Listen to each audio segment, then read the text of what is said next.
নমস্কার বন্ধুরা, মাম্পিস রান্নাঘরে সবাইকে স্বাগত। আজকে আমি হাজির হয়েছি নিম বেগুনের রেসিপি নিয়ে।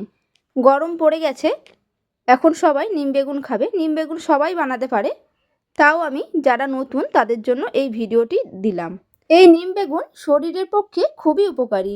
রেসিপিটি কেমন লাগলো অবশ্যই কমেন্টে জানাবেন। যদি ভালো লেগে থাকে বন্ধুদের সাথে শেয়ার করে দেবেন। তাহলে দেখে নিন আমি কিভাবে বানিয়ে ফেলবো নিম বেগুন ভাজা।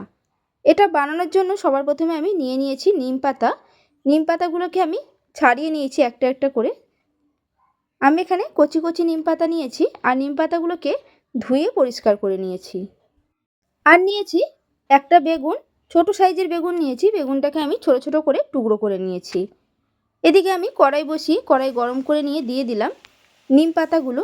নিম পাতাটা ভাজার সময় আমি কোনো তেল ব্যবহার করব না। শুকনো কড়াইতে প্রায় 3 থেকে 4 মিনিট সময় ধরে আমি নিম পাতাটাকে ভেজে নেব। দেখুন ভাজতে ভাজতে নিম পাতাগুলো শুকিয়ে গেছে আর মচমচে হয়ে গেছে। এরপর এটাকে আমি নামিয়ে নেব। দিয়ে দিলাম সর্ষের তেল। তেলটা গরম হয়ে গেলে এর মধ্যে দিলাম হাফ চামচ নুন।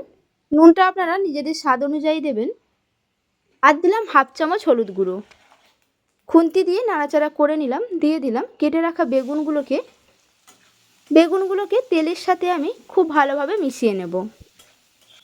আর এটাকে ঢাকনা আটকে হতে দেব 5 মিনিটের জন্য।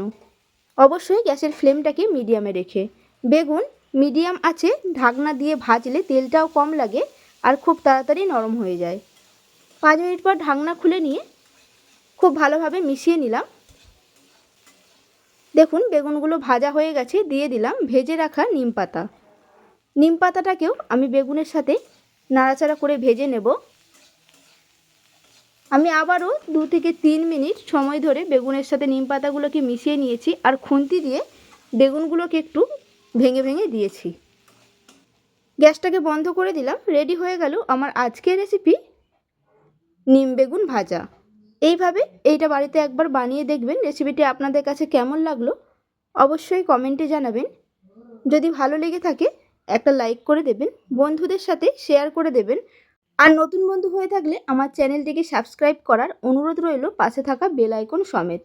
তাহলে আমি যখনই কোনো নিত্য নতুন রান্নার ভিডিও আপলোড করব সবার প্রথমে আপনাদের কাছে নোটিফিকেশান চলে যাবে। সুস্থ থাকবেন, ভালো থাকবেন, ধন্যবাদ।